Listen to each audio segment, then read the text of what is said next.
साथियों, आज हम जम्मू कश्मीर के रोशनी एक्ट के विषय में कुछ चर्चा करेंगे। वैसे तो साथियों, रोशनी एक्ट के विषय में कई बार इस विषय में काफ़ी चर्चा हुई और जानने समझने का प्रयास किया गया, लेकिन आज एक बार फिर इसके विषय में कुछ विचार विमर्श करेंगे।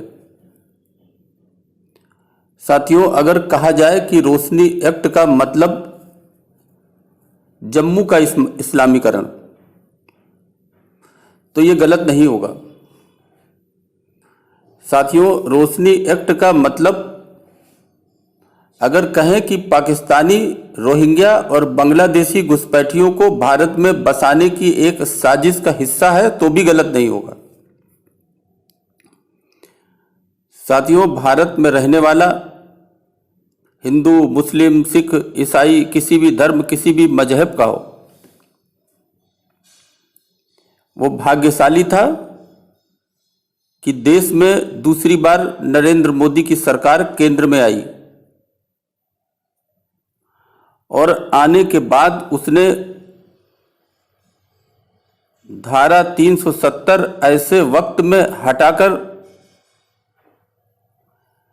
एक सफल काम किया, जबकि जम्मू कश्मीर में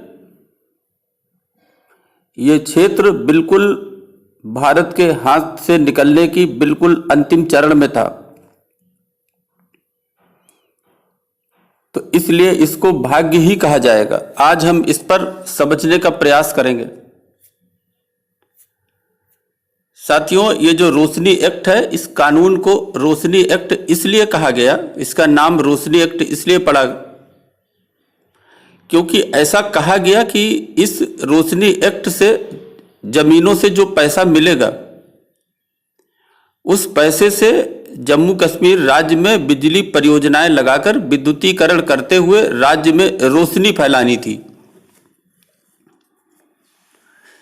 साथियों, ये था तथ्य और वास्तविकता ये थी कि रोशनी नहीं फैलानी थी, बल्कि इसका इस्लामीकरण करना था।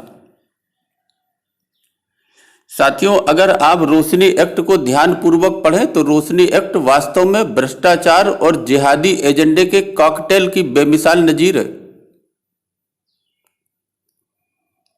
साथियों, 9 अक्टूबर 2020 की बात है।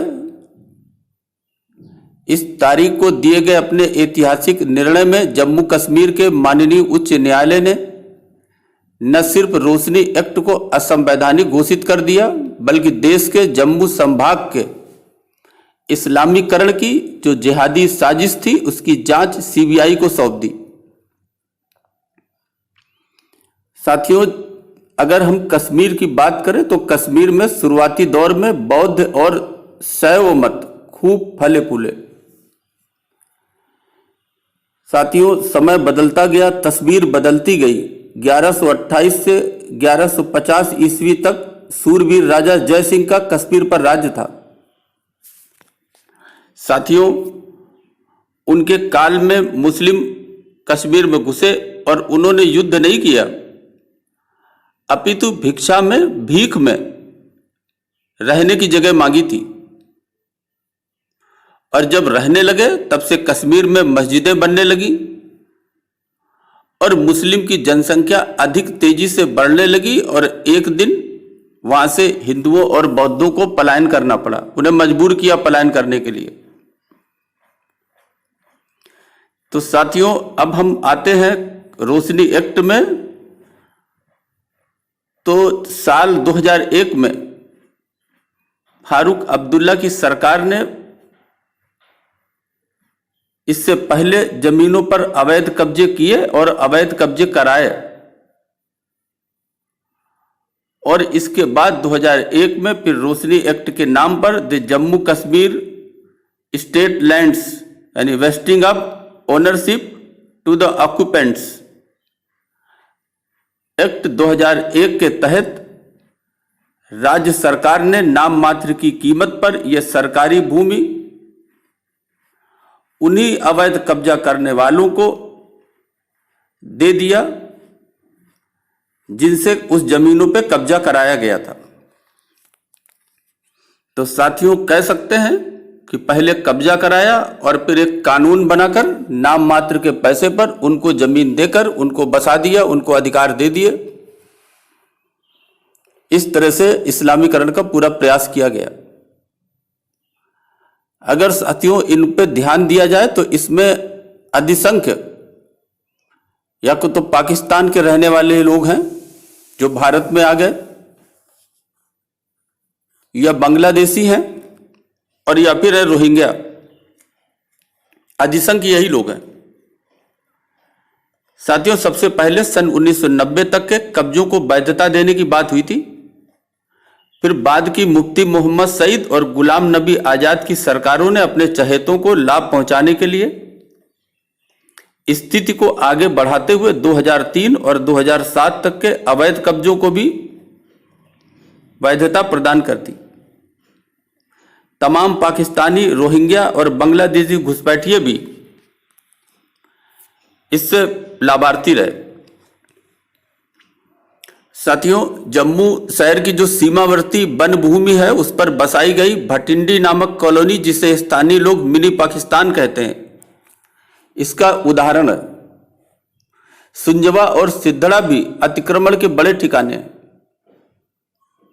साथियों, रोशनी एक्ट की आड़ में सरकारी भूमि की लूट का आलम यह था कि नेशनल कॉन्फ्रेंस और कांग्रेस जैसी पार्टियों के प्रदेश कार्यालय इसी एक्ट की आड़ में हथियाई गई भूमि पर बने हैं।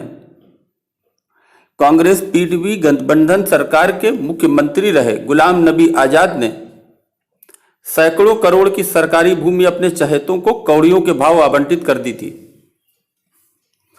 साथियों, अगर बड़े अतिक्रमणकारियों की सूची देखी जाए तो उनके नामों में फारूक अब्दुल्ला, उमर अब्दुल्ला, उनकी बुआ सुरैया अब्दुल्ला मट्टू और खालिदा अब्दुल्ला शाह, पूर्व मुख्यमंत्री गुलाम मोहम्मद शाह के साहबजादे, भांजे और कई अन्य परिजन, पीडीपी के वरिष्ठ नेता और पूर्व मंत्री हसीब द्राबू और काजी मोहम्मद अफजल के बेटे टीपू सुल्तान, कांग्रेस के नेता पूर्व मंत्री के अमला, ऐसे लोग भी शामिल हैं।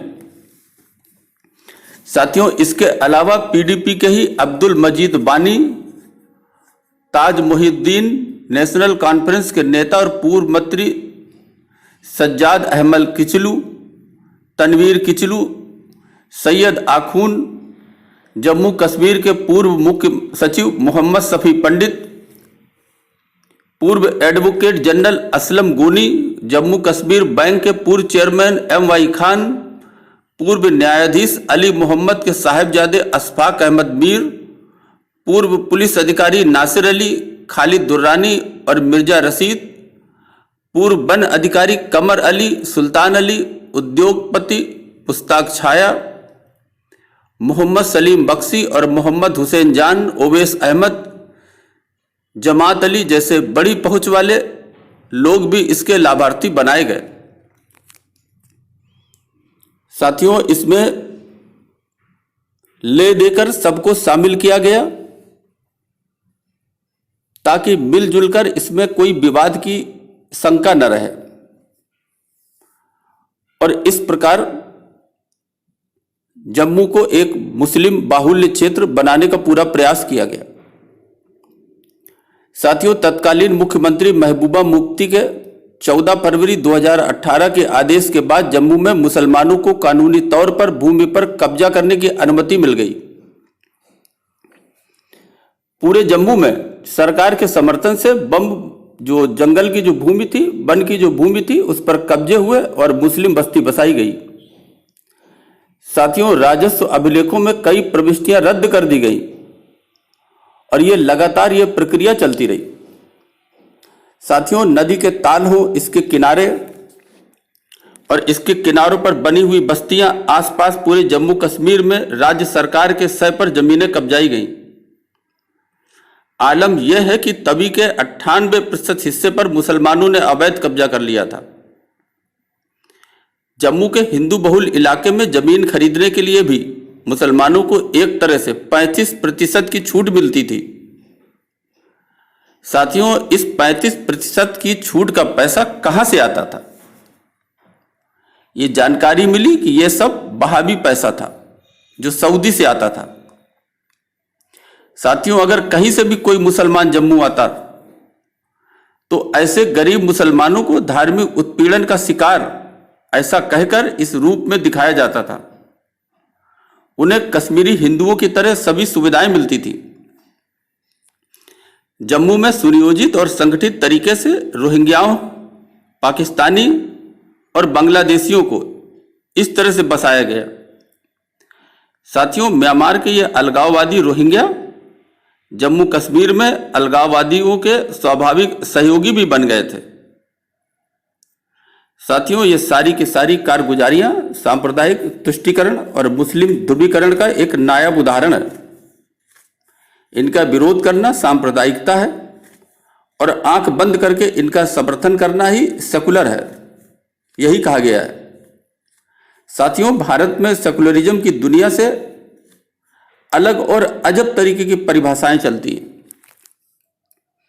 मैं तो साथियों आज तक ऐसा सेकुलर की परिभाषा समझ नहीं पाया जहां सब लोग अपने मजहब से जुड़े हुए हैं।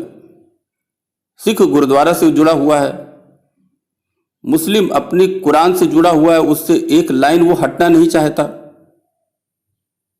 तो फिर ये परिभाषा मात्र केवल उन लोगों के लिए है जिनको धीरे धीरे करके अल्पसंख्यक बना करके और भगाने की तैयारी या ऐसी साजिश तो नहीं है ये। साथियों, इस सेकुलरिज्म की परिभाषित करनी होगी कि आखिर ये सेकुलरिज्म है क्या और इसके पीछे का उद्देश्य क्या है और यह किन मजहबों और धर्मों के लिए बनाई गई है,